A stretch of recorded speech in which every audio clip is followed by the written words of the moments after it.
ஆரம்பாக்கத்தில் சிறுமியை பாலியல் வன்கொடுமை செய்யப்பட்ட துயர சம்பவத்தில் இந்த மேற்கு வங்கத்தைச் சேர்ந்தவன் கைது செய்யப்பட்டிருக்கிறான். விவரங்களை செய்தியாளர் சுதர்ஷன் வழங்க கேட்கலாம். சுதர்ஷன், வணக்கம். முழு விவரங்கள். வணக்கம். திருவள்ளூர் மாவட்டம் ஆரம்பாக்கம் பகுதியில ஒரு சிறுமி அவர் பள்ளியை முடித்துவிட்டு சென்று கொண்டிருந்த போது அந்த சிறுமியை ஒருவன் வாயை பொத்தி அந்த சிறுமியை பாலியல் வன்கொடுமைக்கு ஆளாக்கியிருக்கிறான். அதன் பிறகு அந்த சிறுமியை பாலியல் வன்கொடுமைக்கு ஆளாக்கப்பட்ட அந்த சிசிடிவி காட்சிகள் வெளியாகி மிகவும் பரபரப்பை ஏற்படுத்தியது. ஆரம்பாக்கம் ரயில்வே நிலையத்துல அந்த நபர் தற்போது பிடிபட்டிருக்கிறான். அவன் மேற்கு வங்கத்தை சேர்ந்தவன்.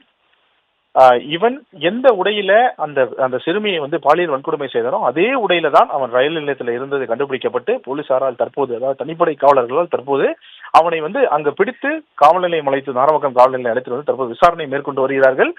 இந்த திருவள்ளூர் மாவட்டத்தில் நடந்த இந்த சிறுமியுடைய பாலியல் வன்கொடுமை மிகவும் பரபரப்பாக பேசப்பட்டது. ஏனென்றால் சிசிடிவி காட்சியின் அடிப்படையில இந்த சிறுமி பாலியல் வன்கொடுமை செய்யப்பட்டது இந்த சிசிடிவி காட்சி வைரலாகி ஒரு பெரும் பரபரப்பை ஏற்படுத்தியது. அதன் பிறகு கிட்டத்தட்ட ஒரு 12 நாட்களுக்கு மேலாக அக்யூஸ்ட் செக்யூர் பண்ண முடியாம போலீசார் திணறி வந்தனர்.